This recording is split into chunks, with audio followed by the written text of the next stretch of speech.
Hello friend, রকমারি West Bengal YouTube চ্যানেলে স্বাগত জানাই। তো তোমরা যারা জেলা জজ কোর্ট এবং রাজ্যের গ্রুপ ডি পরীক্ষার জন্য প্রস্তুতি নিচ্ছ বা অনেকেই বারবার কমেন্ট সেকশনে কমেন্ট করছো এবং বলছো যে রিক্রুটমেন্ট কবে হবে, তো তাদের জন্য আজকে গুড নিউজ হতে চলেছে। তো ভিডিওটি শুরু করার আগে অবশ্যই চ্যানেলটিকে সাবস্ক্রাইব করে রাখুন এবং জেলা জজ কোর্ট এবং রাজ্যের গ্রুপ ডি চাকরির আপডেট সবার আগে পেতে অবশ্যই চ্যানেলটিকে সাবস্ক্রাইব করে রাখুন।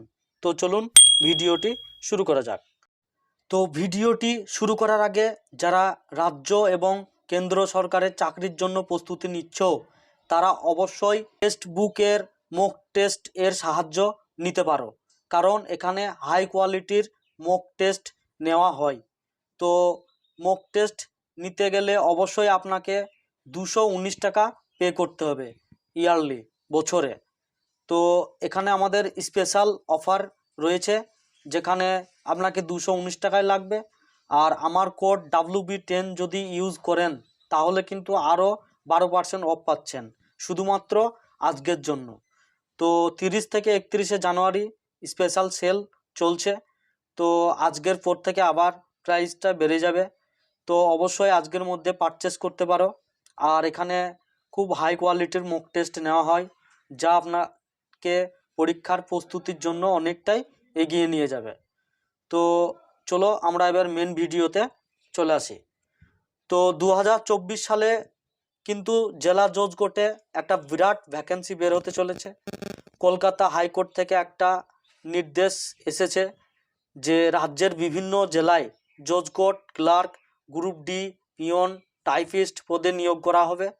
তো জেলা জজ কোর্ট কিন্তু প্রচুর পরিমাণে ভ্যাকেন্সি রয়েছে, যেটা 2024 সালে নতুনভাবে নিয়োগ করা হবে।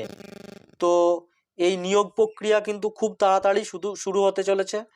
তো রাজ্যের বিভিন্ন জেলা যেমন মুর্শিদাবাদ, বীরভূম, নদিয়া, উত্তর 24 পরগনা, হুগলি, জলপাইগুড়ি, বর্ধমান ইত্যাদি জেলায় কিন্তু নতুনভাবে নিয়োগ প্রক্রিয়া খুব তাড়াতাড়ি সম্পূর্ণ করা হবে। তো আমি সঠিকভাবে ডেট এখনও পাইনি, তবে পরবর্তী ভিডিওর মাধ্যমে আমি এর ডেট কবে থেকে ফর্ম ফিল আপ শুরু হবে সেই ডেটটা জানিয়ে দেব। তো যতটুকু এখন পর্যন্ত আমি খবর পেয়েছি তো ততটুকুই কিন্তু তোমাদেরকে তুলে ধরছি। তো এই নিয়োগ প্রক্রিয়া কিন্তু খুবই তাড়াতাড়ি সম্পূর্ণ করা হবে, কারণ দীর্ঘদিন যাবৎ ডিস্ট্রিক্ট জজ কোর্ট নিয়োগ হয়নি, যার ফলে প্রচুর ভ্যাকেন্সি ফাঁকা রয়ে গেছে।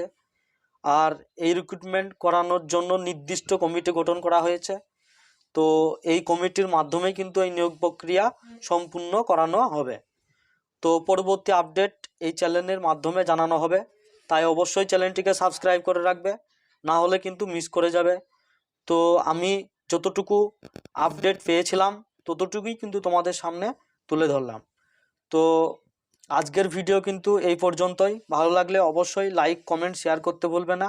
আর চ্যানেলটাকে অবশ্যই সাবস্ক্রাইব করে রাখবে পরবর্তী আপডেটের জন্য। তো ভালো থাকবে, সুস্থ থাকবে, ধন্যবাদ। দেখা হবে পরবর্তী ভিডিওতে।